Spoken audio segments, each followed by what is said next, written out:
Hi, folks. Happy 2017. Welcome to our first episode of This Week in Law for the year. Emery Rohn is back. Our good friend Jack Lerner is back. Mike's on vacation, but that's okay. We're going to talk about pantsuits and licenses, the Axanar case heading to trial, and is there a good kind of ransomware? All next on This Week in Law. Netcasts you love. From people you trust. This is TWiL. Bandwidth for This Week in Law is provided by CacheFly at CacheFly.com.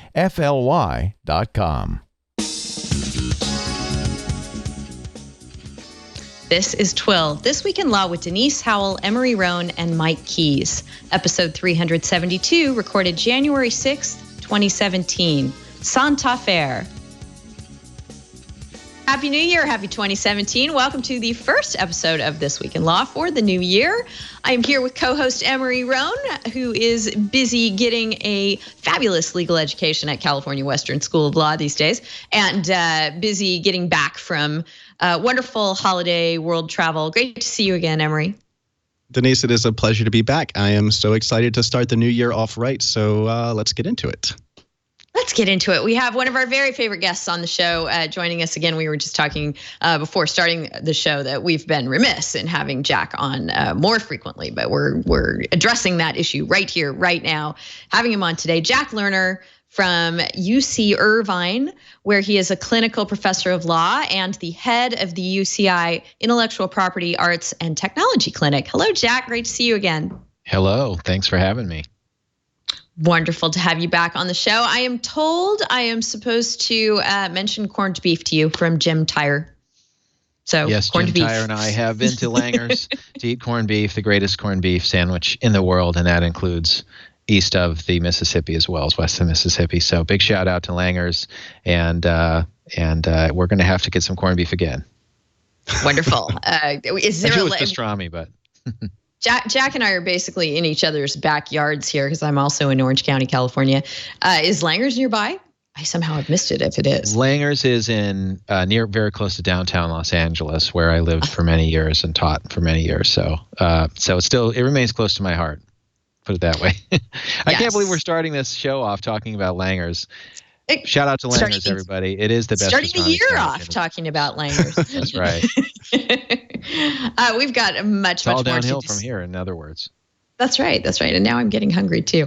Let's break for our nutrition break if necessary, and dive right into talking about interesting developments while we were gone over break. I hope people caught our best of episode last time around over the holidays. That's episode 371 if you missed it.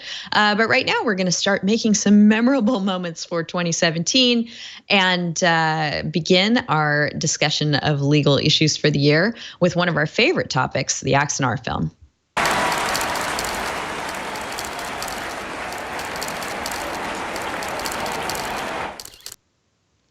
So there was an extraordinarily big development again while we were gone over break. The parties in the Axanar dispute, which if you are not familiar with, I can set the stage a bit. There is a very high quality, high production value fan film being made out of the CBS Paramount universe, but in the Star Trek universe. It is called Axanar.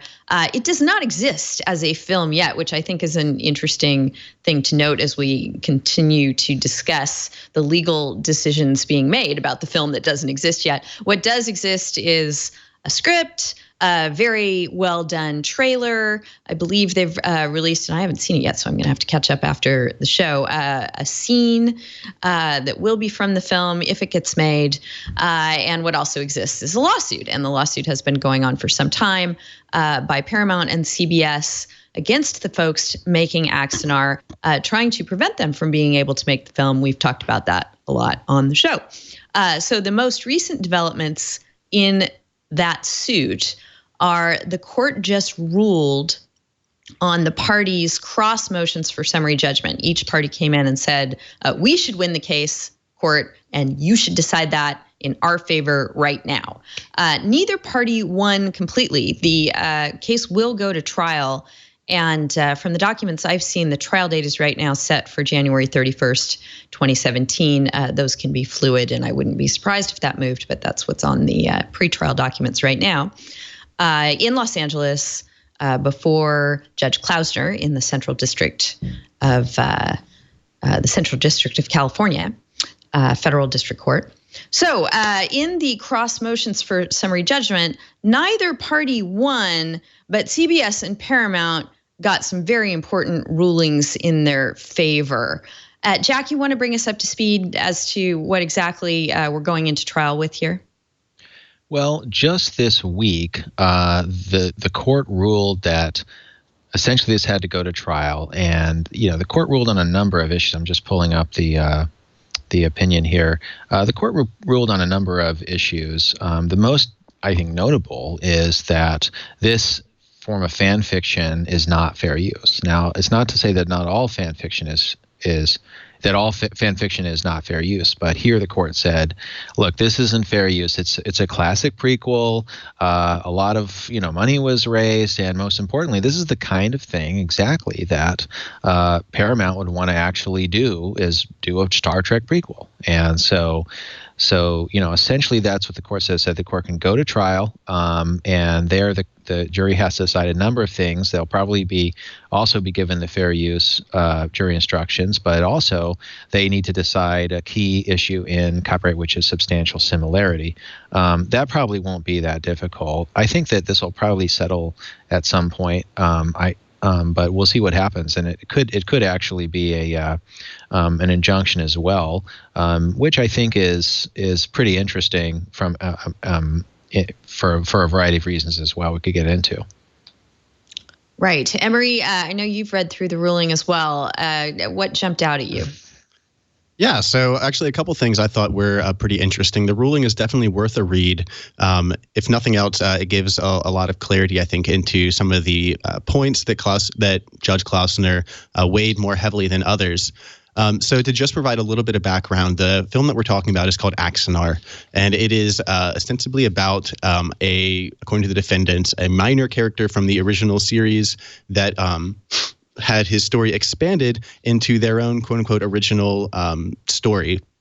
Now, the Klausner really pushed back, I think, against this idea that the original character, the protagonist, was a quote-unquote minor character. Even though the character was only used once in the original series in a single episode, according to the opinion sort of brings up over and over again that, in the mythos of the story of the way that the character was originally used, the character is famous in the Star Trek universe. This is Garth of Isnar, who apparently his exploits were required reading by all of Starfleet Academy. He also was the protagonist in a actual fictional book that was released under Paramount's copyright. And so it seemed to be really important to Judge Klausner that the characters that were being infringed were not minor at all, that they had a sort of established character, that there was no doubt, at least, to the copyrightability of the individual character, Garth of Isnar. They also brought up points that said that the film in question is dealing with stories on planets that were also notable characters in the original series. Axanar, Klingons, Vulcans. According to Klausner, these are all individually copyrightable components. And so that's, I think, really interesting because of what it implies for the fan art industry at large. This means that it's sort of implied almost in his ruling that, if this was a wholly original character set in the Star Trek universe, if this was a wholly original world set in the Star Trek universe, it might be a different story, but that's not the case here. Now, of course, in fan fiction and in fan art in general, it's, there are certainly examples where they're just taking the universe, but a lot of times it's about, writing the characters or using characters that people already know or expanding on universe or aspects of the universe that people already appreciate and want more of. Another thing that I think really was interesting here is the way that the defendants, I think, shot themselves in the foot. So a lot of weight was given to the fact that this was very successful commercial project that had raised millions of dollars on Kickstarter, and that I'm trying to find the line right here, but essentially the defendant had acknowledged that what they were trying to do was to quote, not directly quote, sorry, paraphrasing, he's saying is that he wants to give fans a new way of consuming this Star Trek content, which of course that's exactly the fourth factor in the fair use analysis is, how likely is this to negatively affect the market for the original work? In a way, the defendants made the argument for the prosecution that, yeah, they are directly trying to create something that could be a free substitute to the paid works that Paramount owns. So, notes for anyone that wants to argue fair use for their fan work in the future. But that being said, it is not a good picture for fan art. If I find it hard to imagine ways in which fan fiction or fan art would be not infringing if this opinion holds. So I think there's some interesting points to be gathered from this. Well, and I think this raises. Sorry, go ahead, Denise. I was just going to say we've talked before in the context of discussing this film.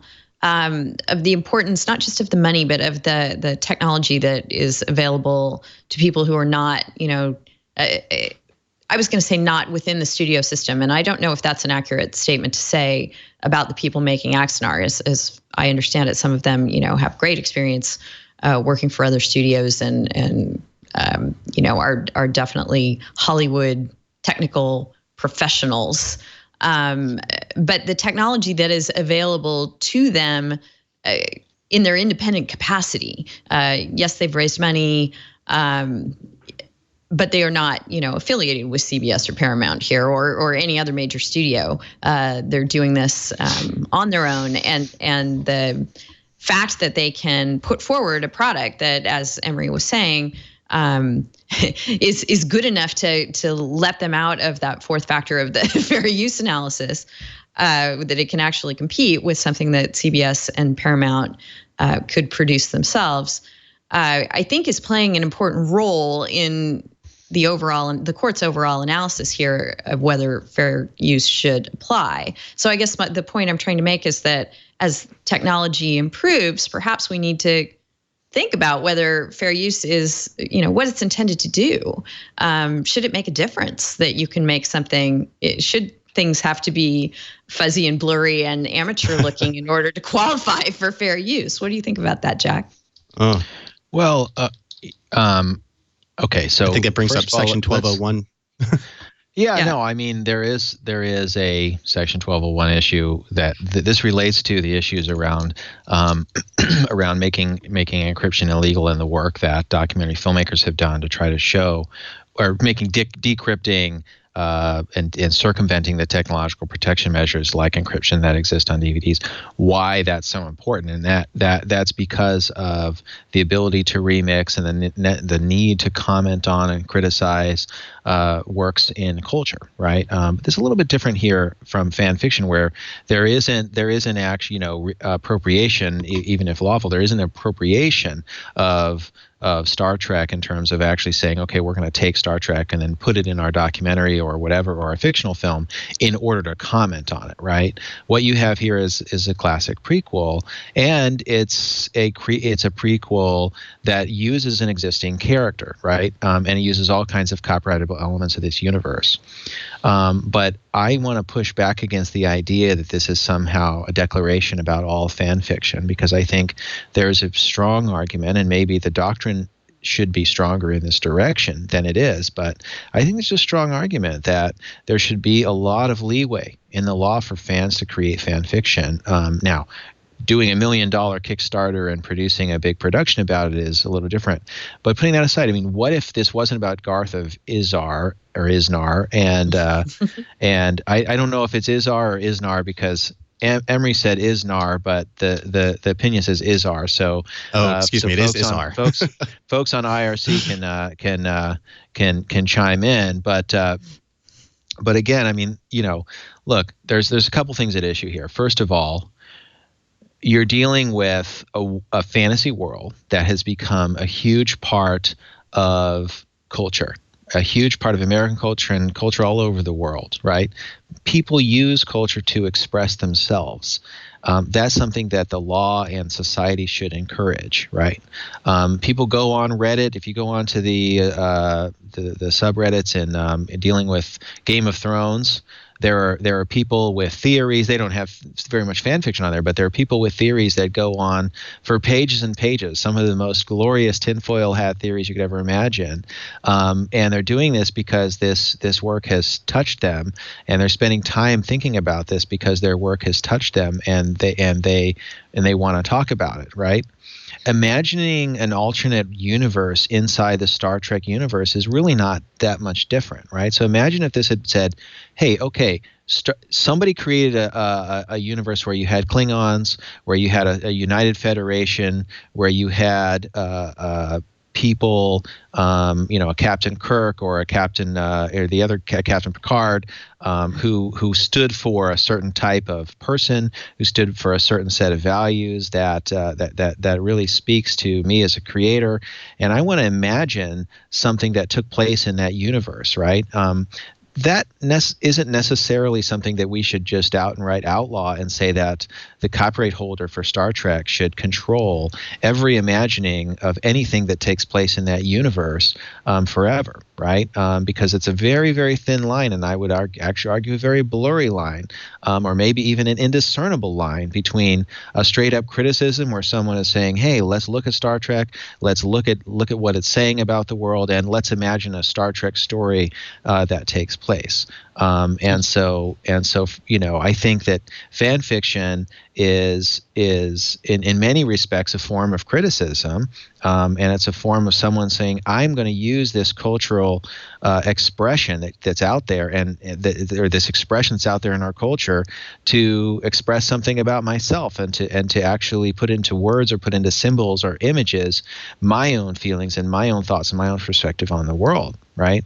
And so you can't simply say, all right, well, they created, the Klingons with the bone formations in the forehead, and they created this federation, blah blah blah, and these captains with various values, and Lieutenant Uhura and all that other stuff.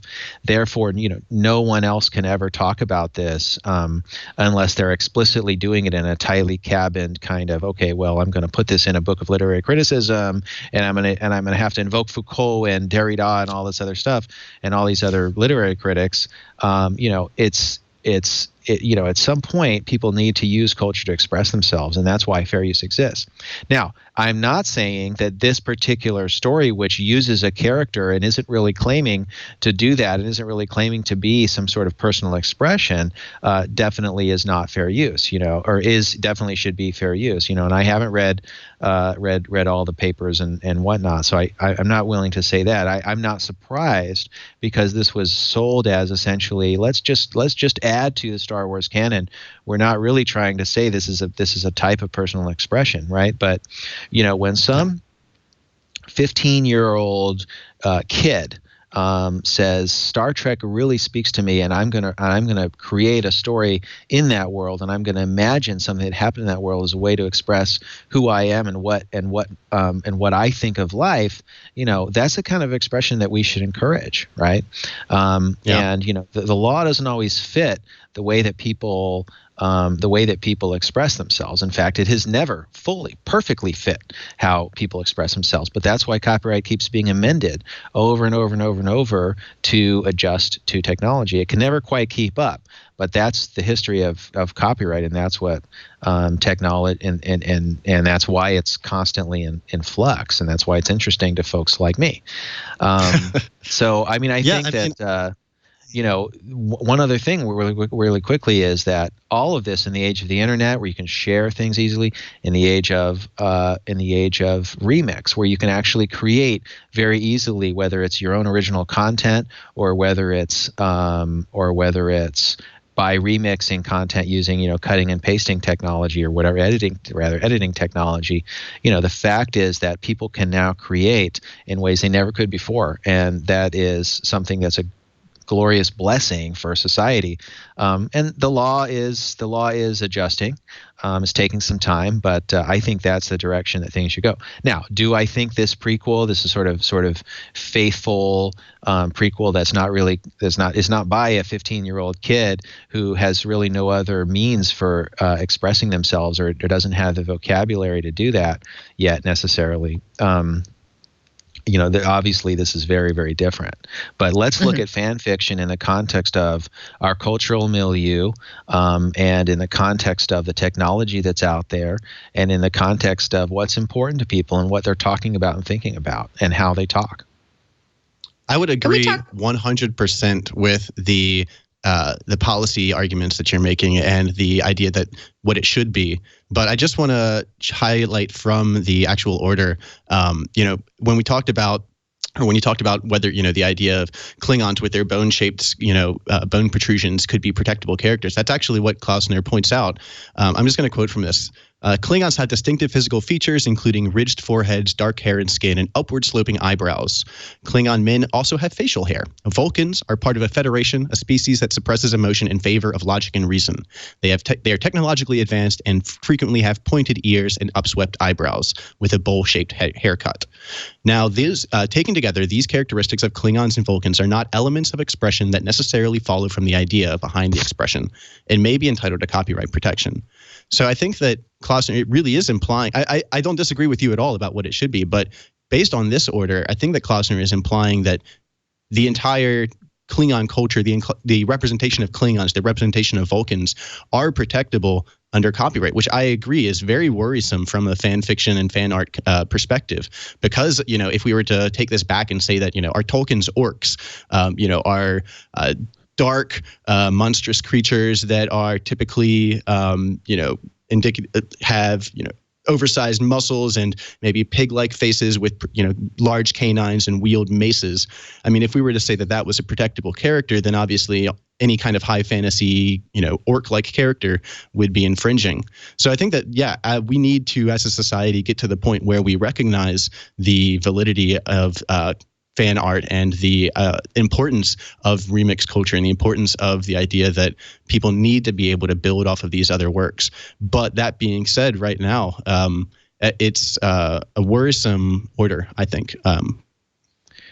We should point out a couple of things procedurally, because the judge has decided a bunch of issues here on summary judgment. The next check on that will be after trial, whoever wins or loses. And if Jack's not correct, that it settles. An appellate court would be able to review what Judge Klausner has decided here and decide whether they agree that these findings and determinations were appropriate. So that's where that would get reviewed. I'm wondering too, procedurally, Jack, what you think will happen, because the court here has seemingly decided the entire fair use issue as a matter of law before trial, on the evidence before it, based in the context of these summary judgment motions. But you mentioned earlier instructing the jury possibly on the fair use factors. How would that come in? Well, these things do regularly go to sorry, I'm having some technical problems here. These things regularly go to the jury, and they're often also, most of the big fair use cases that are out there were not decided by a jury, but there are a number that were, and that's so this very likely could go to the jury. I mean, what he's doing is denying summary judgment. In other words, he's saying I'm not going to. I believe, is it a he? I'm saying he. I actually don't know whether Judge Klausner is a he or a she, so I should not. I'm looking. Make that 1 second. I'll let you know. Gary Klausner. Gary. Anyway, yes, Gary. It really bothers me when people default to one or the other. Anyway, yep. But the point is that Judge Klausner is simply saying there is not enough here to throw the case out at this juncture. right? So it's likely going to go to the jury. You know, when the juries are given fair use, unfortunately, the four factors of fair use are pretty hard to determine. And if you look at some jury instructions, and this was a really egregious example of this was in the Marvin Gaye case with Robbie, what's his name? You guys know what I'm talking about. In the recent Marvin Gaye case, the blurred lines case. You know, if you look at the jury instructions, it's hard for a law student or even a lawyer to understand what they're saying in some of those jury instructions, and the Court of Appeals is probably going to have a field day with that. Right.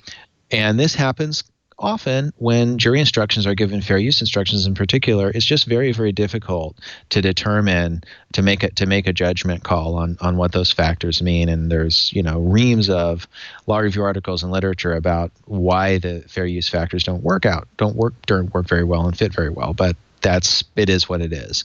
Right. So it'll likely go to the jury.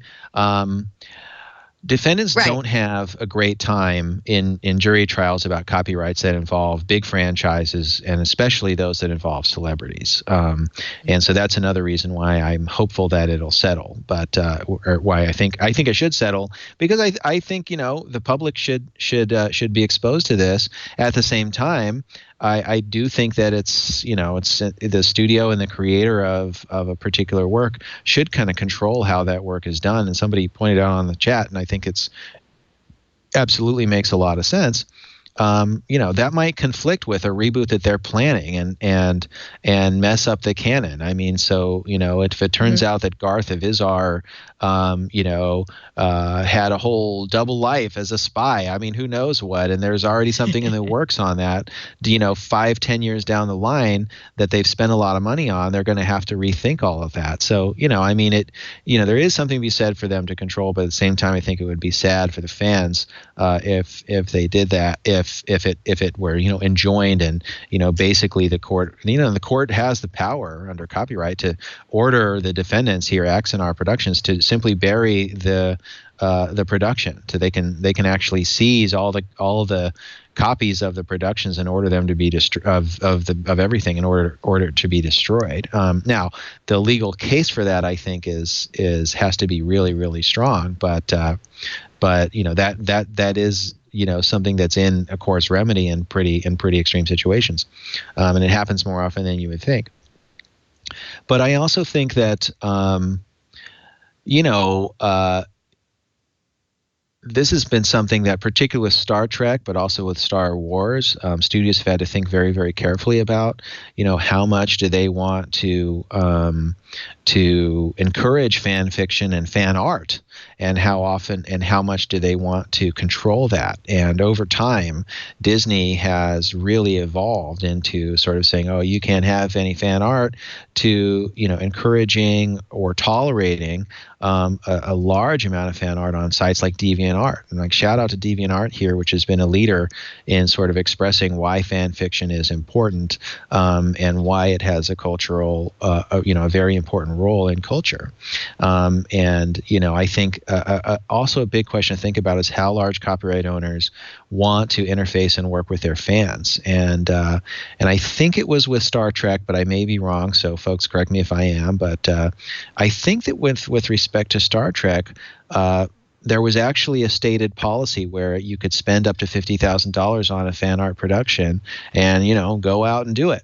And, you know, this received a lot of criticism, and I think there's a Wikipedia article about all the criticism that's pretty informative. But, you know, one big question is, you know, look, you have millions of fans who are absolutely batty over your product, and they want to use that product to express themselves, and they want to add to the corpus with their own fan fiction and their own art and forms of creativity. You know, how do you encourage that while still sort of controlling the work and you know, and while still being able to do what you have the right to do and should have the right to do.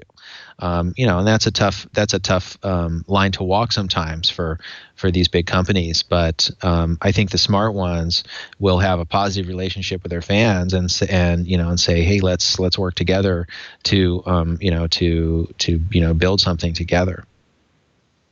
Yeah, I think that all of that is completely valid, and it'll be interesting to see, if this case winds up making any law on the fair use front beyond what it's already done. In the order denying the defendant's motion for summary judgment, what they were doing was swinging for the fences, hoping that they could win the case on fair use. That's why they brought their motion. But the court denied that motion. But Judge Clutterbuck also found that all 4 fair use factors weighed in favor of the plaintiffs. Now I don't know if that means that they're shut out at trial. It kind of sounds like it does. But I guess we'll just have to see what the I think at the trial they're just going to be ruling on the jury is just going to rule on the substantial similarity. So it is, Yep. So okay. Can I ask one more question? Yeah. Please. Jack, I was wondering if you could provide a little maybe copyright history lesson for the rest of us. Do you know when derivative works were added to one of the 5 fundamental rights that copyright protects? Off the top of my head, I don't, but I think that's been a part of copyright law for many, many decades. So I can't say how long, but it would probably go back to before the 1909 Act.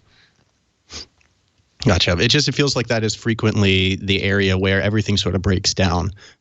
Is both on the 4th factor and on the 1st factor on, whether or not a derivative work is, good enough, I guess, to detract from the market, or whether or not the derivative, at least in the fan fiction, in the fan work context, because certainly, the amount of proportion taken, I think, just always weighs against fan fiction under the traditional 4-factor analysis because of the derivative work. So I don't know. I've been knocking that around in my head for a while. It feels like that a lot of fan art would be permitted if copyright just didn't protect derivative works, and it would still protect the ability of the copyright holder to, it would encourage the progress of, the science and useful arts by enabling copyright owners to make money off of their work, but it's not going to protect things that aren't exactly what you copyrighted.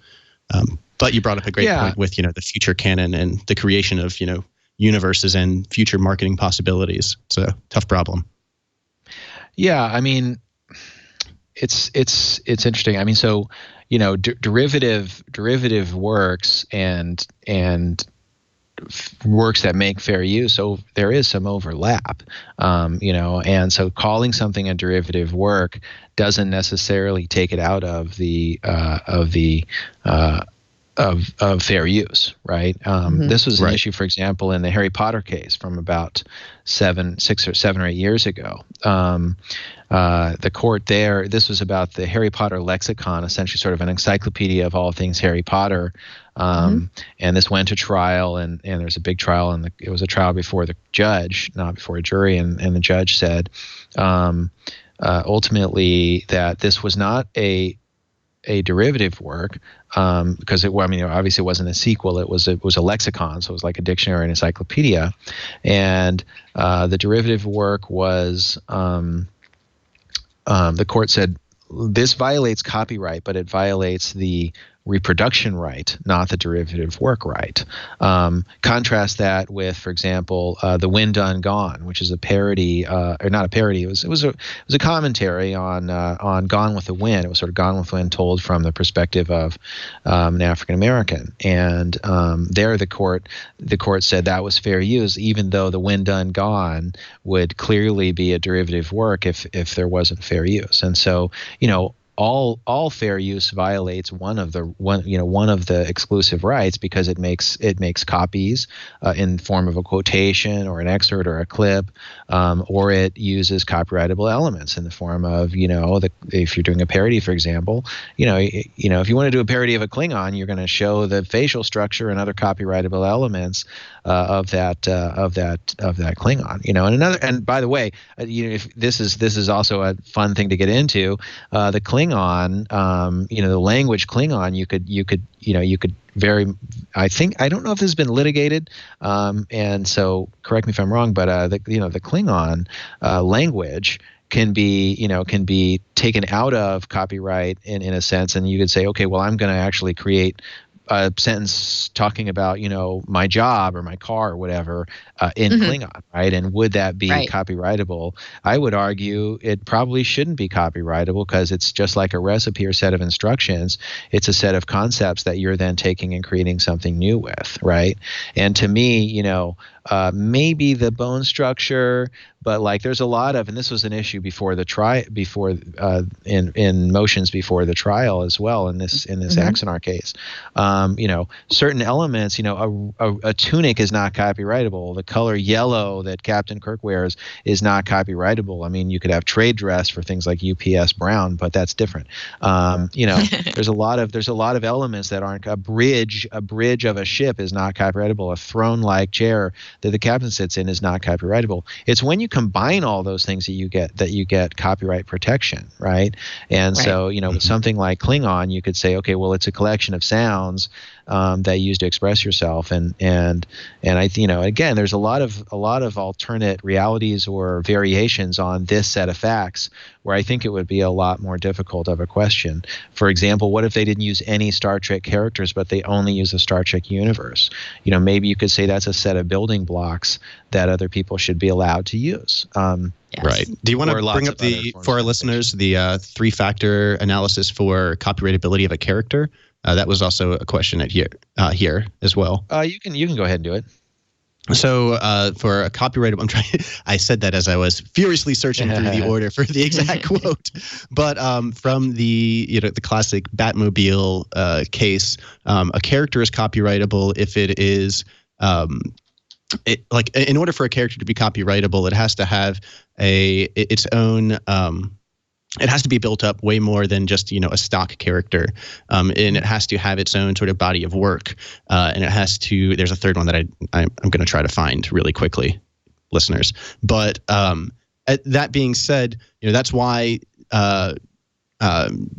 Justice Klausner, Judge Klausner, said that Garth of Izar is a copyrightable character. He satisfied all 3 of those factors, but at the same time, they implied that individual planets, the planet of Axanar, might itself be a copyrightable character, and it's that sort of stuff that I'd like to push back against. It seems really worrying and worrisome from a fan art perspective moving forward. I'm going to try to find that. Okay, while you're looking for that, I did want to hone in on the Klingon language issue. There is a motion in limine, and this is not the first time that this issue has come up in the case. We had Mark Randazza on the show, and he had written this fabulous brief in support of the non-copyrightability of the Klingon language. And it was an amicus brief from an entity called the Language Creation Society that is a very interested party in this case, arguing on the issue of the non-copyrightability of Klingon. I believe that Mark's brief came up in the context of motions to dismiss. Once again, Axanar was trying to make the case go away early, and it did not. Now they've filed a motion in limine in advance of trial, where they're trying to preclude certain items from being capable of being introduced in support of infringement. And one of those things, they argue about costumes and geometric shapes, words and short phrases, and then elements of works derived from nature, the public domain, or third-party works. And the Klingon language, I believe, they argue is not copyrightable, just flat out not copyrightable. The language itself is an idea or system and is not copyrightable. The Supreme Court held in the context of a system of bookkeeping. Although copyright protects the author's expression of the system, it does not prevent others from using the system. So that's the one authority they've cited there. Of course, there's a whole brief on this point, a lot of which is in Klingon, that I'm sure they'll hear more about those arguments at trial, should the court be interested in excluding some of these aspects that they've raised here. Do you think they have any luck here, Jack? On Klingon, I think they have a fighting chance. I mean, I agree that it's a system. I think again, if you're going to take essentially collections of sounds and turn those into other words, it does sound a lot more like a system than like an individual expression, Right. and again, if you're taking different things and then building them together. Now, I think it's more of a stretch. It's more difficult to say, okay, well, let's take that universe, but not any recognizable characters, and just have, different spaceships and concepts like the Federation or different races, and then create something new out of that, and then you have a question of, okay, well, is the Vulcan just a Vulcan itself a character? And I think you'd have a more difficult time there. Yeah.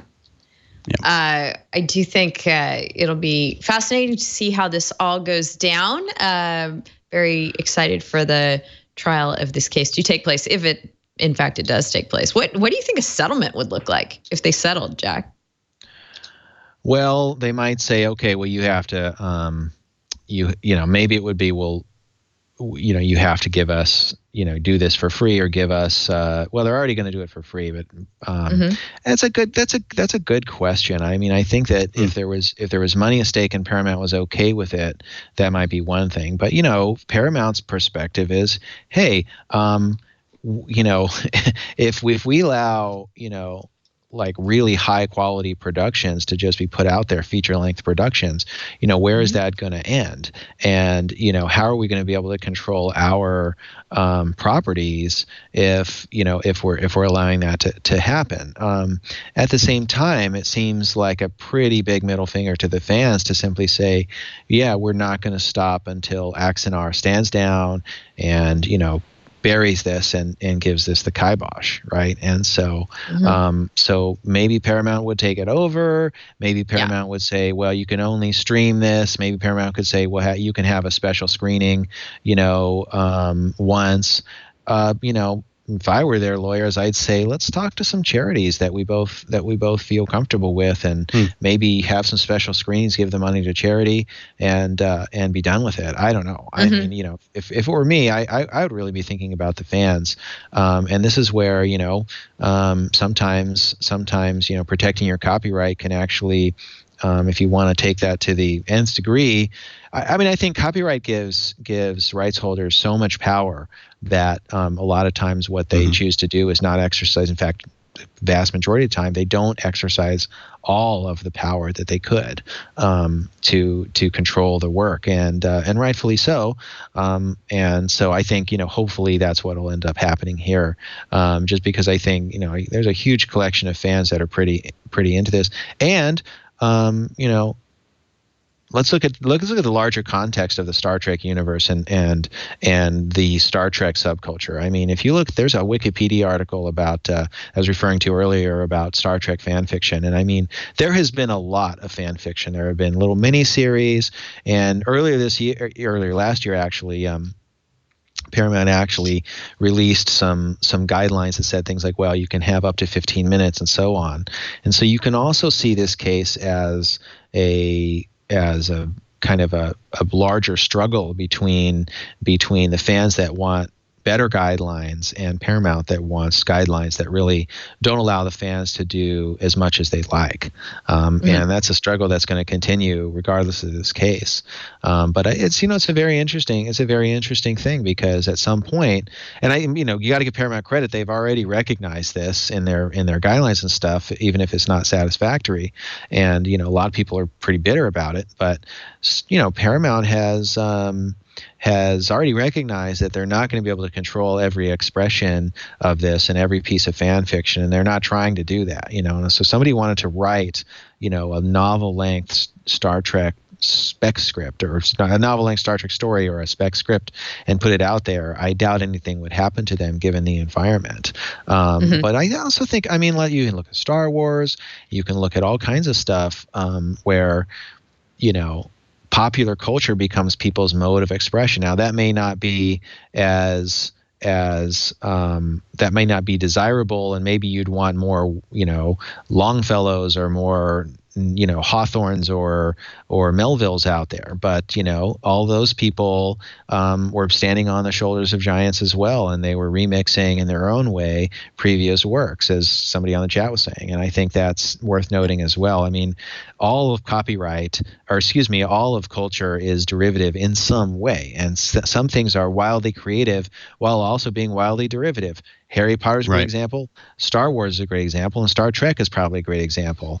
Right. Those are also really amazing and incredibly creative works. So, they go hand in hand together. Yeah, so is, the Iliad, the Odyssey. I mean, basically all of the great works of fiction ever is all derivative in some way. Which I think illustrates how problematic current copyright terms are. Yes, I have here my live long and prosper button. Here, let me get it in the camera. There we go. That I got as a child, that I'm sure is unauthorized, and so a copyright violation, arguably in itself. Except for, I believe, speaking of the standing on shoulders of other giants issue, I believe we discussed earlier on the show in a prior episode where the derivation of this hand gesture came from, and it was not Star Trek. It was some other form of greeting or gesture that escapes me right now. It was. I think it's the sign of one of the old Jewish tribes, and you can actually see it on some old gravestones. And if I can share my screen really quickly, I actually pulled one up, an example that I just did a quick web search. Let me see if I can figure out how to share my screen. Can I do that? Sure. I don't know if you can share your screen, but if you have a link to something, okay, you could put it in our. I'm not sure where you could put it. You can email it to me. Dropped a Wikipedia article in the link. Yeah, you put it in chat for our Google Doc. I think TD Alex is okay. Yeah. I've got the chat. So if you look at if you Google live long and prosper sign grave, you can see screenshots of, let's just do it that way. You can see a number of screenshots of old graves from Jewish cemeteries where people put that sign on there, and I think it's the sign of like one of the letter tribes. Shin. I guess it symbolizes representation of the Hebrew letter Shin. A Hebrew letter. So there we go. There we go. So again, we're all standing on the shoulders of giants, and let's not mince words. Star Trek is a incredibly inventive, incredibly valuable franchise that has really touched a lot of people, and the fact that it's that elements derived from other science fiction or other storytelling legends or tropes or whatever means nothing. It doesn't mean nothing, but it certainly takes you can't take that away from the franchise. I want to give props to the creators of Star Trek and all the people that have worked on it over the years. Right. Absolutely. Where would we be without Star Trek? Where would we be without documentary film as well? And before we leave the topic of filmmaking in general, I wanted to give a shout out, Jack, because I know this is near and dear to your heart, to the International Documentary Association, and just discuss briefly with you the work that your clinic at UCI, the Intellectual Property Arts and Technology Clinic that you head, has done in the past and continues to do in the way of exemptions from the DMCA for documentary filmmakers and other support of documentary film. You want to touch on those two? Absolutely. We've worked for quite some time with the International Documentary Association and the national documentary filmmaking community, including a lot of other organizations and hundreds of individual filmmakers on a variety of issues that are important to documentary filmmakers. One of the biggest ones that we've worked on is getting exemptions to the copyright laws that cover all documentary filmmakers, and we also got one that cover all authors that seek to make to utilize clips from DVDs, Blu-ray, or online media in their films for purposes of criticism and commentary. And the thing is, that use is, unlike the Star Trek case, is a really uncontroversial form of use. It's pretty much a slam dunk fair use and has been for a long time when done appropriately. And the vast majority of documentary filmmakers these days do know how to do it appropriately. The problem is, accessing that material that you want to comment on has gotten more and more difficult because of the Digital Millennium Copyright Act, and that was passed in 1998, and it basically said, in order to protect against piracy, we want to make it illegal. Congress said we're going to make it illegal to decrypt from DVDs, Blu-ray, or any protected media that has a password or something like that on it. And so, fast forward, not very long, when VHS goes, the way of the dodo, and now all you have is encrypted DVD, encrypted Blu-ray, and encrypted streams. All of a sudden, let's say I want to do, my favorite example is The Godfather. Let's say I want to do a documentary about the influence of gangster movies on American culture. And it turns out that, as I've heard in real life, no one ever kissed the ring of the Godfather, the head of the family. That was just not a thing. And at the end of The Godfather, spoiler alert, if you haven't seen The Godfather, it's your own fault. Michael becomes the Godfather and they kiss his ring. A very famous scene. Now, I can show that scene. Now, I can't show 15 minutes of it. I can't show the entire final act. That probably would be not appropriate and not fair use. But if I show that scene in a few seconds before and after, in order for people to understand the meaning of it, together with my commentary, that would be pretty much a slam dunk fair use. And I'm sure that, I believe Paramount, as the owner, would be okay with that and wouldn't make a stink about it. The problem is, okay, I'm making a film. I've got people talking about it. I've got the research and all this, and I've got lots of other films I want to talk about as well. Well, how do I actually access that material and get that into my film in a way that would be acceptable to broadcasters and distributors and theatrical exhibitors? And unless it's archival footage and there's not that much of it, those folks are going to say, this is not, you can't just take a screenshot with your phone and expect us to air that on PBS or HBO or anywhere. And so we went to the Copyright Office, which is part of the Library of Congress, and starting in 2008, and we went back again in 2011 and 12, and then we went back again in 2014 and said, we need an exemption that allows documentary filmmakers to do this. And it was granted. One thing that we've been asking for since 2012 that hasn't been granted is fictional filmmakers, makers of narrative films, are doing the same thing. They're making fair use in a lot of different circumstances, even though it's not a documentary. They're using it not as fan fiction, but as part of the reality that these characters are in. Same way that it's legal to show somebody drinking from a can of Coke as long as it's not poisonous or something like that. It's legal also to show someone watching a TV show and then actually having an opinion about that show and commenting on it. And that's a pretty clear form of fair use. There's lots of cases about fair use in fictional works that provides a form of criticism or commentary. But the Copyright Office has so far not granted that. So that's been kind of difficult, but some other areas. Can we stick on that just for a half second, because I want to really drive that home to people. I don't think it's entirely clear. What we're saying is that if the movie that comes to mind, I think, is Selma, because it was brought up a lot in the comments that I was part of. But if we're making a biopic about a movie about a person from history, and in the course of that movie we want to show people sitting around an old-timey television watching an old piece of television footage, we could be making the movie itself can be a valid criticism of the original work. It can absolutely 100% be fair use.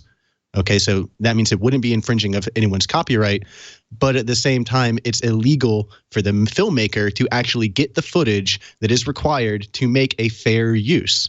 So in a way, it's the DMCA, even though it's purportedly about preventing copyright prevention, it's about preventing, copyright infringement.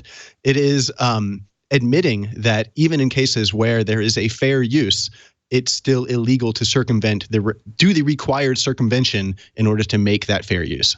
So I think that's a subtlety of the argument that is, I hope, made more clear by that, because it's a little insane, I think. So a really terrific example of this happened in October of 2015. The Steve Jobs film came out, the one with Michael Fassbender, and there were a couple of articles in major trade publications in the Wrap, which is widely read here in LA, and also I think there was an article in Variety. And essentially, or the Wrap is part of Variety. I don't remember. Anyway, there were two articles, and basically what happened is that they're telling the Steve Jobs story, and they wanted to show the iconic 1984 ad for the Macintosh that was sort of about. It was sort of an Orwellian reality, and all these people were listening to a demagogue speaking to them, and this woman throws a hammer, a huge hammer that shatters the TV screen, and this is like very iconic commercial. What happened was they went to the ad agency. The ad agency, as I understand it now, if I'm wrong, I'll post a blog post or something about it. But what I understand happened is that the filmmakers went to the ad agency and said, "Can we use this ad?" The ad agency said, "Well, let's talk to the family." The family said, "No, you can't use it because we don't like what you're doing with this film. We don't like the way you're portraying Steve Jobs. So we want to, make it difficult for you." And this is the problem. This is one of the reasons why fair use exists, because copyright essentially can become a form of private censorship if you don't have fair use. So what happened here in this fictional biopic, fictionalized anyway, they used it anyway under fair use, and they did it appropriately. And this took place only a few weeks before the actual recommendation came from the Copyright Office. And so all of the years worth of sort of quasi litigation, it was an administrative rulemaking that was run very similar to an adjudication. It was at the very, very tail end of that, after everybody had submitted all their evidence and everything. So we wrote a letter, and we basically said, these reports underscore the hollowness of arguments made that question the need for fair use in narrative filmmaking. It's a great example of how, they used it because it would have otherwise been a form of private censorship. If you go to the clinic's website and you click on the work product link, you can find that about halfway down. And it was a fun letter to write, I'm not going to lie. Perfect. Hey, I'm going to go ahead and put our first MCLE passphrase into this episode of This Week in Law. We put these phrases in case you are a lawyer or other professional who listens to the show for professional credit in your field. There's more information about that at wiki.twit.tv. Find our This Week in Law page there. And if you're a lawyer, we've got a rundown of how to submit for credit in all our 50 jurisdictions in the United States. Our first phrase is going to be give to IDA, the International Documentary, what is that acronym? Association. Yes. Right.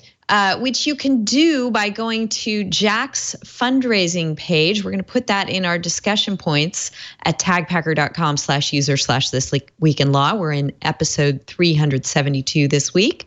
And go ahead and help protect filmmakers and their First Amendment rights by giving to the International Documentary Association through Jack's page. He's raised $161 thus far. I'm thinking that if everyone kicked in a couple bucks who's listening right now, we could bump that up a bit.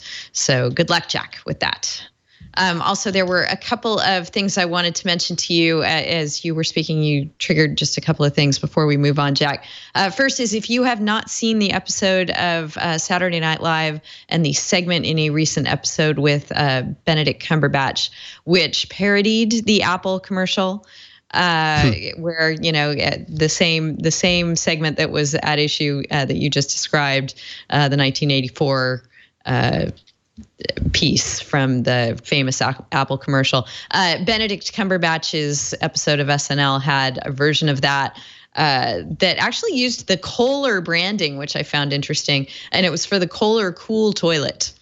where all of the minions in the 1984 kind of universe were sitting on conventional toilets, and Benedict slouches in and parks himself sort of in reverse fashion, looking quite cool on his toilet. So check that one out. It's worth a chuckle and fits in with the universe of here parodying the Apple commercial. And also I wanted to check with you, Jack, to see if you had seen Rogue One yet, because I think there is some good fodder, again, without giving too many spoilers to people, or really any. I will endeavor not to, but I will just say that storage media play a really interesting role in the film. I think Back Channel or Motherboard had a great article going into very geeky detail on all the storage media in the film. And it occurs to me that perhaps the Rebellion might be your next candidate for the clinic to seek an exemption for, because they access some data, and I think they probably needed to circumvent copy protection to do it. So hopefully the Copyright Office would agree that overthrowing the empire would be a worthy reason to circumvent protections under the DMCA, but it's something perhaps for the clinic. Yeah, we got to give a shout out to the author of that, which was Sarah Jiang, who's really just a brilliant reporter for Motherboard, and the archive. There are archives all over the country, and the archivist community has been making a lot of jokes about how dumb the archiving practices were of the empire. Like, why are you going to put your archive in a tower that's really prominent that can be bombed, blow up the whole archive? Why is one very sensible passphrase all you need to get? Essentially, you just need the name of that particular data point, and then you can get it out without a password or other forms of authentication. You only need one person to authenticate it. It goes on and on. Was there not a mirror somewhere? It goes on and on. At the same time, they followed the Trump courier recommendation. At least they had to travel to the place, as opposed to a lot of archives or other data repositories, whether they're classified archives or not, are online and can be hacked. A great example is Chairman Podesta's email, which got hacked. Now that's not a conventional archive, obviously, like the empires and the Star Wars plans, but look, there are security procedures that, whether you're an archive or your personal archive of your emails or whatever it is, that you should take. The Empire didn't take those, and Chairman Podesta didn't take those, and it's too bad. In the latter case, it's too bad because a lot of private information was made public in a hacking that I think is was really problematic and a terrible stain on our democracy and the way that it was used. That's another story. But I am glad that the Empire was sloppy and wasn't thinking about it, and I thank the writers for that. Right. But do you agree that, perhaps some copy protection might have been involved that then had to be circumvented? If there's an equivalent of the DMCA in the Star Wars universe. You would think that if they have the ability to travel at, beyond light speed and do all kinds of other things and destroy whole planets, that they might have thought about some robust encryption schemes. Right. No. But maybe computers all you need is very bigly complicated. They're very bigly complicated. This was clearly following recommendations that they use couriers. Right. Yeah. They just all business should be conducted via couriers, which it's interesting because if you read a manifesto by Julian Assange, one thing he said was that, with Ranical, this is from 5 or 6 years ago, maybe more, I don't know. But one of the things that he has said is that, part of his intention and part of his vision for, his form of radical transparency is to make it difficult for people to do business, particularly people in power. And I guess in this case, he means certain segments of governments or of people that he conceives are in power, make it difficult for them to do business because they have to do everything by courier. And so, Donald Trump, and just to reference Emery's, just to give some context to Emery's reference, Donald Trump recently said, well, everybody should just if you don't want something published, you should just do it by courier. At the same time, that's just utterly ridiculous and also utterly hypocritical for someone who's been so opaque about his finances and lots of other things. But aside from the, just absolute ridiculousness and contempt for people's intelligence that displays, that's actually of a piece with what Julius and Assange is on record as wanting, apparently, the Democrats to have to do, which is conduct business, in a way that is extremely inefficient and difficult to do. I think that what instead we should have is really great security training and procedures, robust encryption for anybody that wants to have confidential communications. And I think that that's not just the Democratic Party, and that's not just our intelligence services, but that's also companies that have trade secrets. And there are lots of laws with very sharp teeth that protect trade secrets, right? And we want those laws to actually work, and they won't work if everything can be hacked at all times. And so there's a lot of great engineers and security firms and companies working on this very issue of how to have secure communications and robust communications at multiple levels of society, whether it's a listserv between you and your buddies talking about going fishing, or whether it's a major party's leadership having high level conversations. These should be protected. I mean, the laws are there. I don't know that the laws need to be much stronger, but the security procedures should be there. And I also think that law enforcement and our intelligence services should be very aggressive in protecting and going after violations and helping people protect themselves. I totally get where you two are going, but I also understand the desires of those who have fallen in love with the delivery by owl system implemented in the Harry Potter universe, or perhaps just carrier pigeons. It definitely has its charms. Oh, and by the way, the courier, unless you have a computer that's completely disconnected from the internet, on both ends, sending something to a courier is a terrible idea because they can open it up and read it and make a copy, and you don't have control over it, right? Yeah. So really, if you're not hand delivering, sorry, I got off topic, and I really want to see this owl selfie, so I'll be quiet now. Oh no, that's gonna have to wait till the end of the show, unfortunately. Let's move on. Oh, I thought you were getting to the owl selfie. No, we're teasing it though. Let's talk about Santa. Let's stay on the copyright front, but move away from films. And since the holidays have just concluded, I just loved this story. Mike Keyes is not with us this week; he'll be back next week. But someone at his firm had a great post on their blog, and I wanted to take a look at that.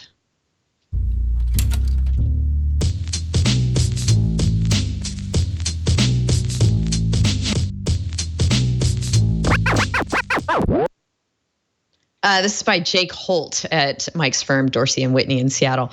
I'm not sure if Jake is in Seattle, but in any event, it goes to much of what we've been discussing in the Axanar context. Apparently, there was a bit of a copyright dispute. Also a trademark dispute as the parties vied to decide what form of intellectual property protection they were going to hurl at each other, involving someone who called themselves Fashion Santa. Fashion Santa apparently was very big in Toronto in the holiday season of 2015. And Fashion Santa reminds me a little bit of Doctor Strange. I mean, again, getting back to Benedict Cumberbatch, all roads lead back to Benedict Cumberbatch. He's got a quite a jaunty cape is what reminds me here. Or maybe he just has a jacket tossed over his shoulders in the photo I'm looking at. And he's a former model, a longtime fashion model named Paul Mason, who portrayed this Santa in 2015 at a mall in Toronto. And he's quite dashing. He grew himself quite a lovely white beard. But it's all about the character of Fashion Santa here. What happened was the mall decided decided to employ a different fashion Santa for 2016, which Paul Mason did not like very much. He actually registered a copyright in Canada for a literary work entitled Fashion Santa. And then the mall fired back with trademark applications for the words Fashion Santa, which Paul Mason then attempted to apply for as well. So it's not quite clear what the resolution of all this was, but I thought it was just an interesting example of, once again, parties having created a character that had some value and not being in very good accord about the ownership rights therein. The author here, Jake Holt, concludes his piece. It's not exactly surprising that Mason saw his creation as a work of art while the mall saw it as a brand, but all this humbug could have been avoided if the parties had negotiated an appropriate agreement before Fashion Santa started posing for selfies with the Biebs. I guess Justin Bieber took a picture with him. That's why we're asking for better contract terms around IP ownership. We promise we've been very good this year and hardly sued anyone. So just tossing that out to you two, wondering if you found it as sort of delightful and interesting as I did, Jack. Yeah, it's pretty funny, and I just have to say I'm glad you put a picture of Fashion Santa, because isn't he gorgeous, right? It's really fun. Well, let's go back to and this is great for the M's. There it is. Love it. Let's talk about we're in the Ninth Circuit here physically, but this is the leading circuit on character protection, I would argue, and I know that at least one other circuit, and maybe more, share this this test. So the three-part test is, number one, the character must have generally physical as well as conceptual qualities, right? So it's not just the type of person someone is, but certain physical qualities. Second, character must be sufficiently delineated to be recognizable as the same character whenever it appears. It has to display, and this is a quote, consistent identifiable character traits and attributes, although the character need not have a consistent appearance, right? So a great example is Batman. Batman wears a mask, wears a cape, has bat-like features, usually is all or partly black. Well, that's actually not true, because the Batman TV show, he was mostly blue, but blue or black, and purple. You can purple is in there. So it doesn't have to be consistent, but it has to be consistent, identifiable character traits and attributes. And then third, the character must be especially distinctive and contain some unique elements of expression. Now, this is all taking place in Canada. I can't tell you Canada's test off the top of my head. They may not have one because they don't have as many cases come through their courts as ours. But if we were in California or anywhere on the West Coast, that would be the test. So I put it to you. I mean, do you think that this is a especially distinctive character that contains some unique elements of expression? Consistent identifiable character traits and attributes, given the fact that Santa itself is not Santa itself is not copyrightable. Santa is, a concept that's been around for many years. And if it's not something that's actually in the public domain, then it's it would not be protectable under a doctrine in copyright called Santa Faire, which is sort of basic building blocks of scenes. A drunk with a red nose is a good example of a Santa Faire. So just a fashionable Santa, I don't think that passes the test very well. You're going to need more and that's only here in the Ninth Circuit and a few other circuits around the country. And I can't say whether that's Canadian law, but that's where it would come out. And look, people steal ideas all the time. Sometimes they do so in ways that violate contract. But stealing an idea, unless you're stealing something that's at a treatment script level or that has this really uniquely identifiable expressive characteristics in a character, is not going to be protectable. You almost said Santa Faire, and I just had to say it for you. Oh, episode title. Love it. Yes, quite Love possibly. Episode title. Yes. Yes, Santa Faire is from the French. Yes. And it's spelled scenes affaire with an old timey E on the end, but Santa Faire is. Let's roll with that. Love it. Yes. Any thoughts, Emery, before we move on? No, I think Jack nailed it. That was everything I could have said, but better. Yeah. The other copyright story I wanted to hit this week was something that Jack noticed over the holidays and posted about, and it caught my eye that way. If it hasn't caught yours, I presume people have heard of Pantsuit Nation at this point. It is at one point, I believe, in the process of conceding the election or sometime shortly thereafter, Hillary Clinton referred to secret Facebook groups that she had been part of or had been supporting her. And this is one of them, or perhaps the one of them that was most important in the run-up to the election, where a lot of people expressed their support for her candidacy, and then after the election, lamented her loss and sought solace and support from one another. And after the election and over the holidays, it got caught in a bit of flack that I would call copyright flack, because the originator of the Facebook group, in trying to regroup and decide what Pantsuit Nation would do after going forward, decided that one thing it would do was publish a book, take some of the best material that had been posted there and the most poignant, et cetera, and put it into a book, and went to the community and announced this without announcing really all the details, it sounds like, which is that I don't think it was ever intended as a money-making endeavor, but certain people who had been part of the group went, whoa, wait a minute. And I raised this because it's something that could very readily happen in all manner of contexts where people are participating in online groups, whether they're Facebook groups or, what have you, wherever you've come together to group online and share content. If someone decides they're going to reuse that content, chances are you probably haven't dealt with the licensing issue. The only license I could think of that would be applicable here that was already in place would be the one already in Facebook's terms of service that make all of us grant Facebook a license to republish and use all of our material. So I don't think that the Pantsuit Nation people had a license to use one another's works however they would like. I think that's actually a point. Yeah. I of course, this prompted me to pull up Facebook's TOS, and I can actually link that in the chat if anyone would like to see it. But yeah, I mean, as you correctly stated, right there in section 2, the very first or second line, we all are, I think, are aware that anything that we post on Facebook, we give Facebook a license to use however they want. But we also, right there in section 2, paragraph 4, when you publish content or information using the public setting, it means that you're allowing everyone, including people off of Facebook, to access and use that information and to associate it with you, i.e. your name and profile picture. So I think that that's one of the interesting points here is, the IP ownership of content that's posted to secret groups.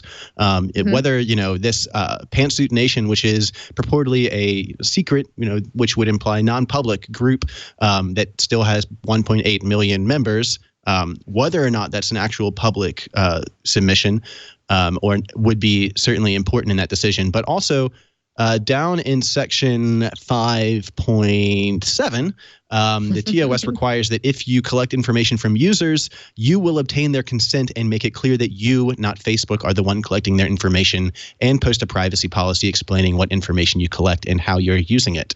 So I do think that you absolutely hit on the issue that this is the issue, I think, is twofold. Really, it brings up the point that, in today's click wrap contract controlled world, exactly what is the state of IP ownership and who and when you have granted implied licenses, it is, sometimes very difficult to figure out. And so that's on the IP front issue. And then also, of course, the other side of this is that if any of the Pantsuit Nation folk do want to file a complaint against, what was the woman's name? Libby Chamberlain, that, the other side of this coin is that they opted into Facebook's TOS, which means that they probably have to go through the mandatory arbitration because this is arising out of those terms. So let me just point out something that I think is important. If you look at the statement of rights and responsibilities, which is at facebook.com/legal/terms, you look at paragraph 2, clause Part 2, Clause 1, for content that is covered by IP rights, like photos and videos, you give us the following permission, subject to your privacy and application settings. You grant us a non-exclusive, transferable, sub-licensable, royalty-free, worldwide license to use any IP content that you post on or in connection with Facebook. Now, when you take your content down, then that license also goes away for that content that you take down. Right. But what does use mean? I mean, they say the way that they'll use in other places. They say ways that they will use your information. But if you look down, at Clause 9. On advertisement, in order to help us deliver advertising valuable to our users and advertisers, you agree to give us permission to use your name, picture, content, and information in connection with commercial, sponsored, related content. This means, for example, that we can display your profile picture without any compensation to you. So, you're giving Facebook, and this can't be. It's hard to overstate this. You're giving Facebook a very wide license to use your content in any way they see fit. It does go away if you leave Facebook for the most part. Although other people's posts, if other people have shared your work, then that implied license still exists. Stay up. Yeah. Isn't that crazy? Yes. To a degree, but to a degree, because if they share a post of yours, sometimes I think that does go away. But that might actually be how it's based on how Facebook's does it, as opposed to what their terms of use say. But just to get back to Pantsuit Nation, that doesn't give the moderator of a secret group or non-secret group the right to use your IP. And so people's posting on Facebook are still there. Facebook and Instagram can do whatever the heck they want with them, but that doesn't mean that. And I'm hand waving here. But anyway, so sorry if this comes off as a little ranty. Facebook can do whatever they want, but that doesn't mean that the owner of the group can do whatever she wants and turn those posts into books. So she's. What do you say about paragraph 2, section 4? Clause 4, I think, is pretty clear that it does. As long as this information was submitted via the public setting, it means that everyone can access and use that information and to associate that information with you. Sure. It reads to me very broad. Devil's in the detail with use, though. Commercial use? Yeah. To access and use that information. And also, we'd have to look and see how this is getting into the legalese, and this is how lawyers think. Where is information defined, and does information actually include the content? Is it distinct? And we can look at the definitions. Let's see, information, facts, and other information about you, including actions taken by users and non-users interact with Facebook. So they didn't say content, they said information. But of course, the Pantsuit Nation isn't public, even though it's available to hundreds of thousands of people. It's not using the public setting. But just to be clear, and to give the moderator of that group credit, she has stated from the start she's never not had the position that all of the content in that book is going to be with the permission of the people who posted it. And that's not really why people are so up in arms about Pantsuit Nation. It's more because they don't like the direction it's going. And something that we really can't rule out, that no one has really talked about in respect to the whole Pantsuit Nation controversy, and that is a lot of that controversy might be trolls. It might be people that actually want to actively undermine Pantsuit Nation. When you have hundreds of thousands of people in a group, even if they post with moderators, anyone can comment on a post, and a lot of the controversy is taking place in the comments. And that may be people that really just want to undermine Pantsuit Nation and are there for malicious reasons, and not because they believe in what that group is about. So let's remember that, and that's part of the new reality in our sort of this is a new reality of sort of what the world of Trumpism.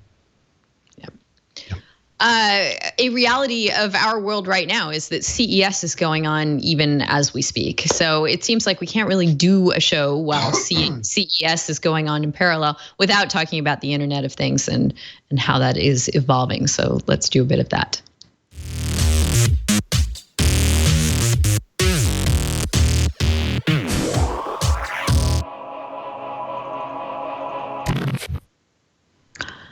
So one thing that caught my eye this week is at least this probably won't be the last time this happens, but it's the first time I've seen so far where law enforcement issued a warrant for Amazon to hand over audio or records from an Echo involved in a murder case, involved in investigating guilt or innocence of the suspect in that case. The Amazon came back to the press and the law enforcement there and said Amazon will not release customer information without a valid and binding legal demand properly served on us. We object to overbroad or otherwise inappropriate demands as a matter of course. Now, if you have a valid and binding legal demand, then presumably you can get at whatever Amazon has. So just caught my eye there. Certainly, lots of people are thinking about Echo data and privacy advocates warning of surveillance through devices that are listening in one way or another, even if it's just little snippets and not very persistent data. Emery, this is right in your wheelhouse. I just wondered if you, what you thought of the murder case incident and any other developments in this field. Yeah, I mean, I don't know if I can say anything that I think will come as much of a surprise to anyone. This is obviously what privacy advocates have been warning since the beginning of the IoT and before that. We were saying that with our cell phones, that, what we're doing are creating devices that can be used to collect massive amounts of information on us, even, if we're not aware of it. And that information is valuable to people. In this particular one, obviously, Amazon Echo has their Alexa service, which is sort of an always on, always listening. I need to clarify that it's always listening for hot phrases or hot words. I think Alexa is them. So for all of our listeners that have Amazon Echoes in the home, I'm sorry. But it would also trigger for Google Now if you would say, okay, Google. Sorry, listeners. And for Apple, if you would say Siri. And so all of these services that are popping up. You just turned on thousands of listeners' phones. Yes, absolutely. Lit it all up. Yeah. Whatever we're saying now, we're saying is being uploaded en masse to Apple and Google servers. Yes, absolutely. And so that's the point. Don't be evil, Apple. Don't be evil, Apple. Don't be evil, Google. Stop it. There, okay, Alexa, how do I get blood out of a blanket? Sorry for everyone. So, I mean, the point is that, this information is valuable, and, privacy advocates have warned before. I've been on lists. But, privacy advocates have warned that, for one of the problems with these devices are that, the hot phrases may trigger accidentally. The other problem is obviously it's not exactly very clear to users, I think almost universally, the specific terms of how this information is stored, how long is it stored, is there any way of deleting these utterances, are they automatically deleted eventually? For example, if you use OK Google, I think that a lot of our listeners might be surprised to find that Google has a page that you as the user can go to that will have every single OK Google recording that you've ever asked, that you can just press a play button and listen to it, and you're like, oh wow, yeah, that was me asking for directions to the bar at 3 a.m. And so that alone is its own sort of nest of privacy issues. Again, it harkens back to the Samsung TV from a few years ago. The other privacy side of this is that sometimes companies what they're saying are the best practices that they're employing for this information is not necessarily what they're actually doing. We can remember the Samsung TV case that was discovered, I think, 2 or 3 years ago to have been sending, full-on recordings and transcripts of the recordings of everything to Samsung for the purpose of making it easier for you to change the channel on your TV by shouting at it. There's a lot. I think the fundamental problem comes down to user expectations and disclosures. Are users aware of exactly how these devices are listening and what information they're getting? But to be honest, in this particular case, that's the least interesting part of it, because to be honest, that's been talked to death about before. I think that the idea that police would be coming for Amazon Echo data was not a matter of, if or as much as it was when that would happen. Right. No one's surprised that was going to happen. What interests me about this case, though, is that so this suspect was an IoT aficionado. He not only did he have Alexa, but he also had a smart water meter in his home. And the police were able to get data from the smart water meter that indicated that he flushed 140 gallons of water in his bathroom that day. I think that side of it is way more interesting from the perspective of IoT in a larger context than the Alexa hot phrases, because the other thing to remember is that we're having all of these utility, all of these, whether it's your Hue light bulbs or your smart water meter or your refrigerator or your toaster or whatever, that are also going to be collecting information about your use and about when and how you use it. That is going to be valuable for hackers and for, law enforcement agencies. So, the LEOs were able to say, look, this guy flushed 140 gallons of water down his shower. We think this was probably used to clean things. And that if people were more aware of that, literally all of these devices and all of the information that they collect can help create a more full picture, a more complete picture of your activity, and that information is valuable. I think that we would all, have a great service. So that is really fascinating, Emery, and a great thing for people to bear in mind, especially if they have. Yeah, I just want to give a shout out. Go ahead. I just want to give a shout out to my colleagues back at Berkeley. We wrote a paper about this back in 2005 with Galen Hancock, Deirdre Mulligan, and others, talking about the privacy implications of smart meters and demand response electricity metering. And this is a real issue when you have sensors in every room. You can tell how late someone's staying up. You can tell whether they're home. And, add health and fitness trackers to that. Once you start collecting biometrics information as well, your Fitbit can tell, hey, man, this guy's heart rate was elevated to a really high degree right after he flushed 140 gallons of water down his toilet. And, the lights came on in his garage and then turned off and came on like 7 times. All of these things are valuable.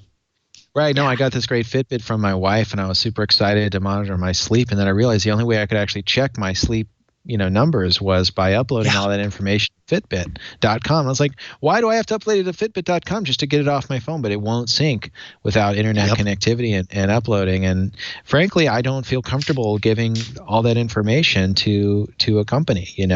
I mean, actually I think there was a story early on in Fitbit where it actually was making some of that information public. And if you can tell from heart rate information and activity pretty easily when somebody's working out and when they're having sex. And and so don't wear your Fitbit in the bedroom maybe, but either way, it's just super creepy.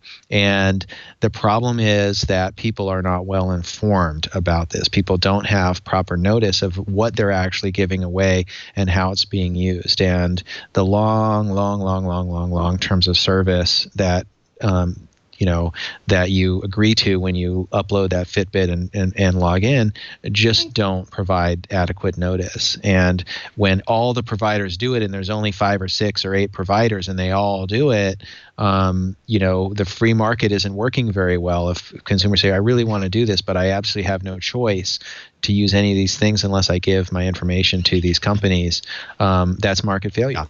So, I think it could be just the shift into a generation of people who don't give a darn about sharing that. One of the earliest, I didn't have a fitness tracker at the time. This was sort also of known as Mark. Go ahead. Sorry. Please. Sorry. Go ahead. No, I was going to say sort of a pre-fitness tracker. I was using a sort of a weight monitoring app that was available through the Apple Store, and you were supposed to, like you do with many fitness trackers, if it can't keep track of what you're eating, so you're supposed to put it in. You can't keep track of every single thing you're doing, so you're supposed to put it in. Here, it just sort of skipped the tracker, and you were putting all that data into the app. And one of the things it just had as a menu item was when you were having sex, and how often, and for how long. And, just expected people to put that in, and I'm sure lots of people did without batting an eye. there, just to give another shout out to my former institution, Berkeley. Yeah. They've actually done a lot of research going back over 10 years, showing that people really actually do care about their privacy. The whole thing about people don't care about their privacy anymore, that's a myth. That's also known in in my household, we call it the Mark Zuckerberg gaslight, or the Eric Schmidt gaslight, because they're saying, "Oh, you don't care about privacy because I'm using my market power and the network effects of this social network," which, to be honest, gives a lot of great benefits, and let's acknowledge those. But still, we're using this to foist a lot of violations of your privacy on you that you're not informed about and don't have a choice about. And that's very different from people saying, "Oh, I just don't care about privacy anymore." And where does that end? Does that end with all of our email being hacked and all of our information being made public for the press to sift through, or for people that don't like what we're saying to sift through? I would say nobody wants that. So where does the gaslighting end? Well, here's maybe where part of it ends. Maybe part of it ends with white hat ransomware. Can we talk about a crime and justice story here at the end of the show before we wrap things up?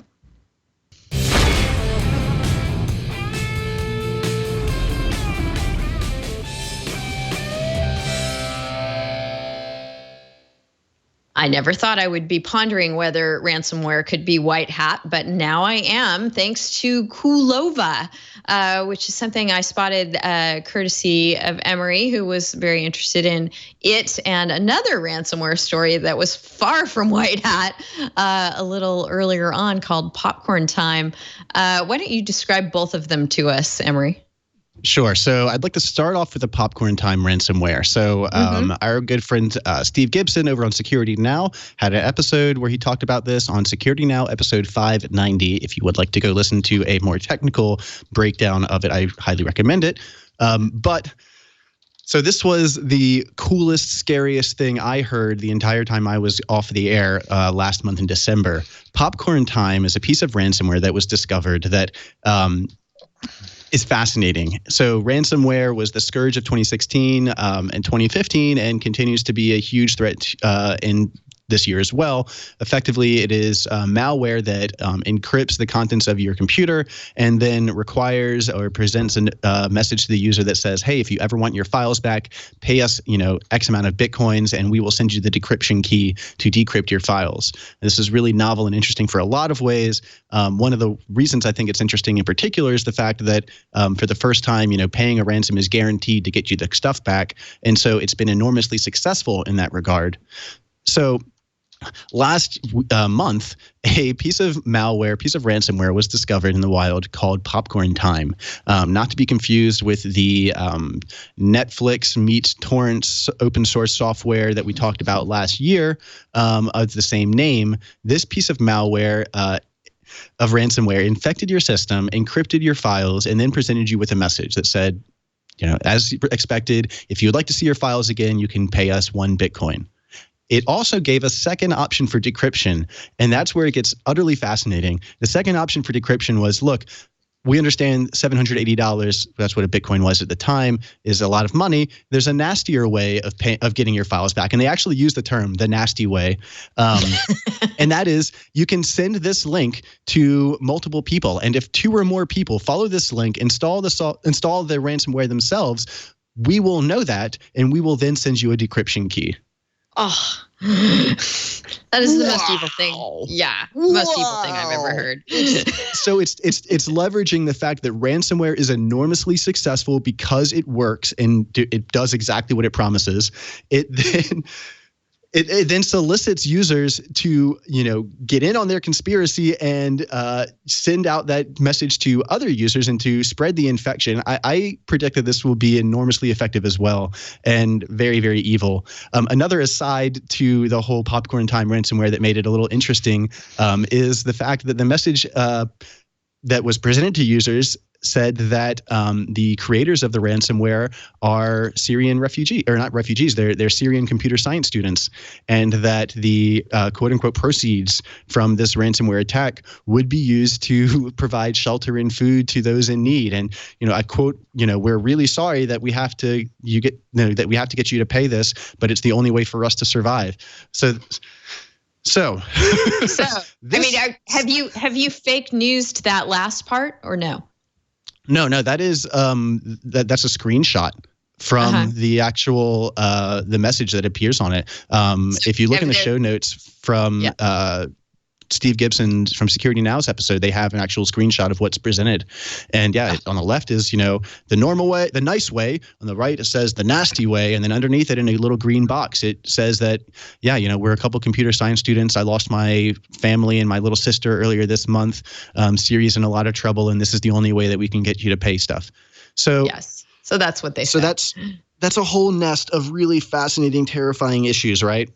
This week, we have another article from Bleeping Computer that says this Kuvlova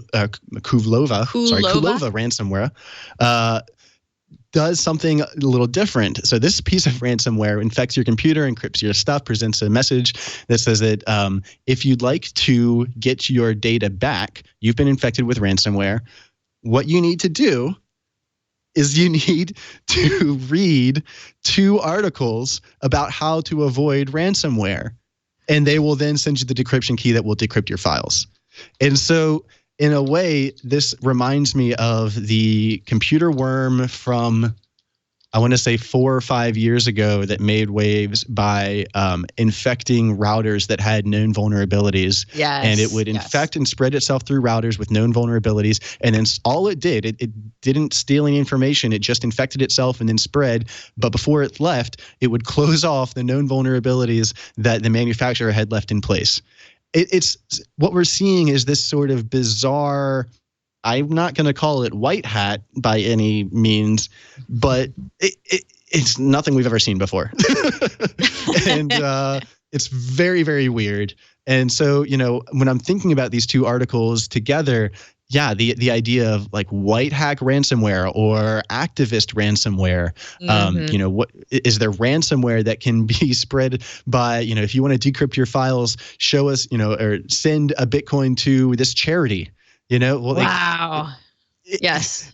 Fundraising / terrorism, educational ransomware. When we're talking about cyber warfare and, the effect of, like when terrorism was originally, created as a way of enacting, international dialogue and, political change and military change, it was a way of recognizing that this thing works, it is evil, and it gets right to the heartstrings of the people that are concerned about this and paying attention to it. Man, ransomware works. It works really well at getting people to do what they want you to do. And it is fascinating and terrifying to see how this stuff is changing. This totally blew my mind out of my face onto the screen. I had to wipe. It was, I've been thinking about this a lot. The messy image. It's still a crime, though. No matter what. Totally. No matter what higher motives may be involved in the ransomware. Ransomware is still a crime, at least in the United States, and I assume elsewhere. Jack, anything to add? Well, I'm super terrified right now.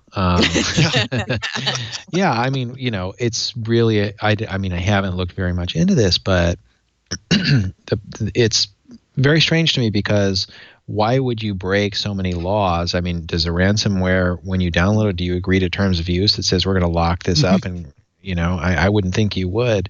So I don't really see the motive for doing this, and I'm wondering if perhaps the motive is actually that there is malware on there that stays on your computer, and somehow your data is unlocked for you, but there's also trackers or something on there. I really don't know, but God. You realize what you just came up with, though. You came up with the quote unquote white hat ransomware to educate people about what's hiding in terms of use. Because if they did have to actually do a legally enforceable click-through agreement. Actually, there's a great company, there's a great movie called Terms and Conditions May Apply about this issue. And a video game company out of the UK actually did that. And they said that if you click on this, you give us your soul for all eternity. And I think like 13,000 people clicked on it over a few days. Yeah. And then they said, big joke. And then, I don't know what they did with all those souls, but that it's not quite the same, but they did, there have been some stunts like that are pretty funny. Right. So I'm not a criminal law, my criminal law is very, very rough here. And I know that we don't have any criminal law attorneys on the show today. But my question, when I saw this, the popcorn time, I immediately did think of rap contracts. And, whether this was, is that a contract that you're getting into? Is that a terms of service for, and also, is that a conspiracy then if you are agreeing to it? Where does the solicitation end, the conspiracy begin? And obviously, so it's a crazy world out there, guys. It is. It's pretty wild, isn't it? Thanks for flagging those for us, Emery. Let us conclude the show, as we often do, with our animal selfie of the week.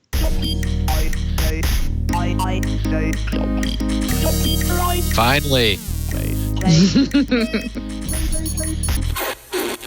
Sorry to make you wait so long. I know it's been a long haul, but at least now we know that this particular animal selfie of the week, aside from being dramatic and gorgeous, could be useful in transmitting information back and forth.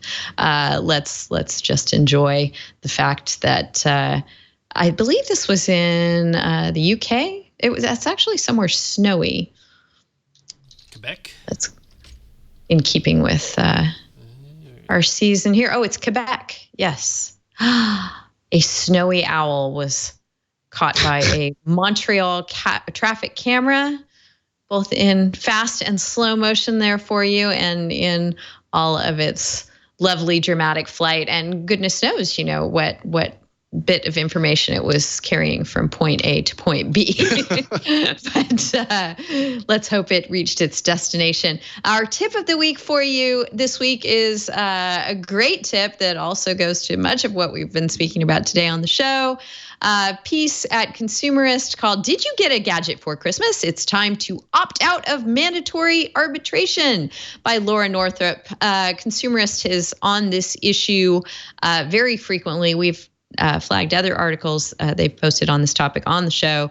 And they rightly point out that whatever you may have received for the holidays, whether it is a smart home device or a Fitbit or whatever, odds somewhere that device is going to have a EULA or terms of service, that whether it's going to be online or in the app that's associated with the device. We encourage you to seek them out and see if there is an arbitration clause. And if there is, there may be the ability to opt out of mandatory binding arbitration. Usually all you have to do is just send a quick email to the company, let them know, I decline to participate in mandatory arbitration, and I'm sending this email per your terms.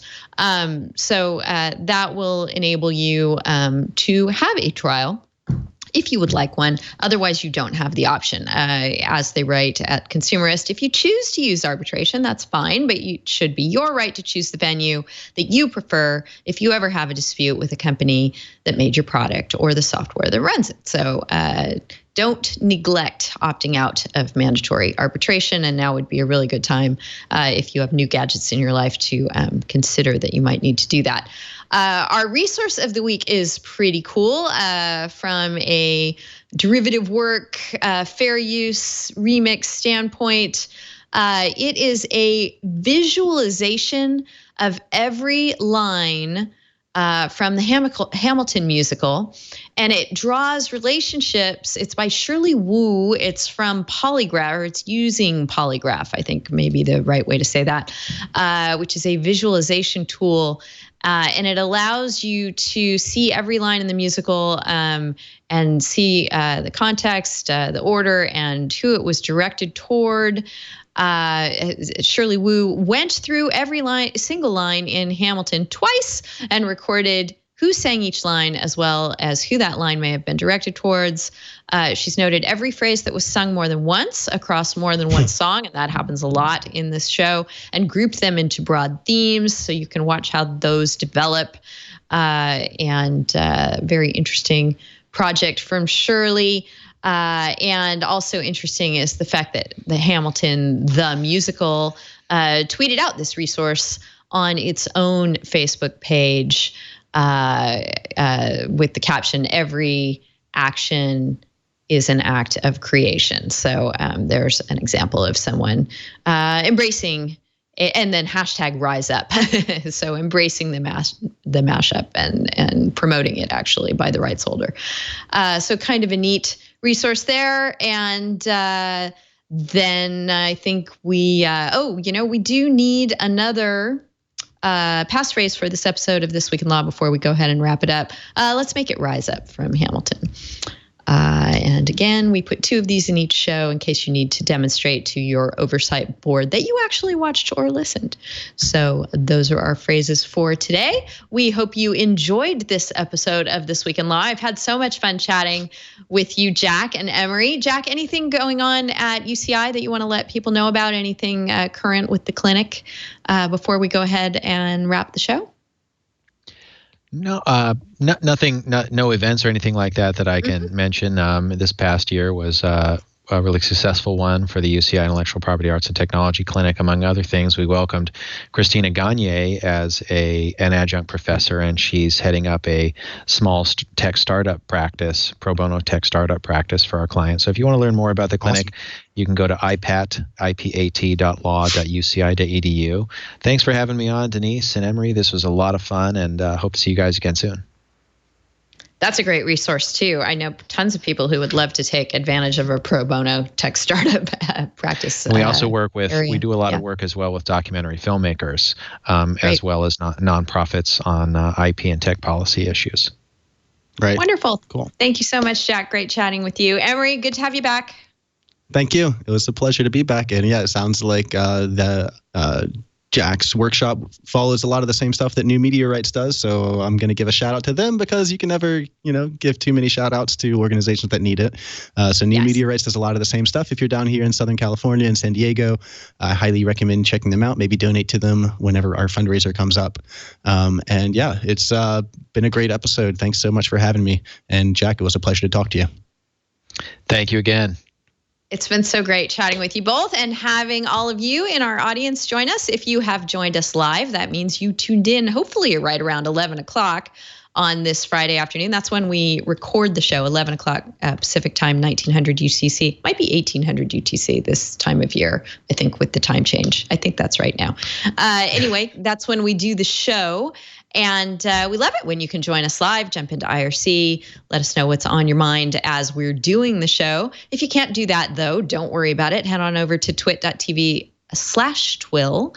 Our entire archive of shows is there, going back 10 plus years now. So, if you feel like a little binge TWiL watching, that's the place to go. Also, we're available on YouTube.